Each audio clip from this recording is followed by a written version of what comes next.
नमस्कार शेतकरी बांधवांनो, शेती बाजारभाव या चॅनलमध्ये मी श्रीकांत आपलं स्वागत करत आहे. आज दिनांक 9 मार्च 2025 वार तुमच्याकडे मार्केट यार्ड पुणे. आज बटाट्याची दरामध्ये थोडासा बदल झालेला पाहिजे, तर बटाट्याची आवक देखील आपल्याला थोडीफार कमी जास्त झाल्यामुळे दरामध्ये बदल झालेले पाहायला होतात.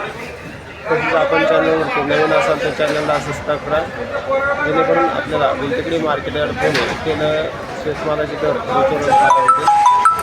बटाट्यांची आवक पाहू शकता. तळेगाव बटाट्यासाठी साधारणतः दर चांगल्या क्वालिटीमध्ये 13 रुपयापर्यंत उच्चांकी दर पाहायला होते. हलक्या क्वालिटीमध्ये 10 रुपयापासून देखील आपल्याला बटाट्यांचे दर पाहायला होतात. आवक पाहू शकता. वेगवेगळ्या क्वालिटीमध्ये बटाट्यांची आवक पाहायला होते. त्याचबरोबर हलके माल साधारणतः 10 ते 8 रुपयापासून देखील आपल्याला विक्री होताना पाहायला होतात.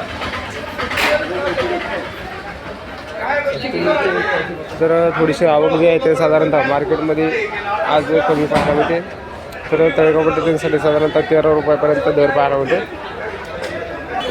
इंदोर बटाट्यांची आवक पाहू शकता. चांगल्या क्वालिटीमध्ये इंदोर बटाट्यांचे दर जे आहेत ते स्थिर असलेले पाहायला मिळतात. तर चांगल्या 1 नंबर टॉप क्वालिटीमध्ये साधारणतः 18 रुपयापर्यंत उच्चांकी दर इंदोर बटाट्यांसाठी पाहायला मिळते. आवक पाहू शकता. मीडियम तसेच लहान साईजमध्ये मिक्स असलेले बटाटा पाहायला मिळते. तर क्वालिटी पाहू शकता. तर या ठिकाणी आपल्याला वेगवेगळ्या क्वालिटीमध्ये बटाटे पाहायला मिळतात. तर चांगल्या क्वालिटीमध्ये 18 रुपयापर्यंत उच्चांकी दर इंदोर बटाट्यांसाठी पाहायला मिळते. तर क्वालिटी पाहू शकता. इंदोर बटाट्यांची क्वालिटी जी आहे ती चांगल्या क्वालिटीमध्ये दर ही आपल्याला साधारणतः 18 रुपयापर्यंत पाहायला मिळते.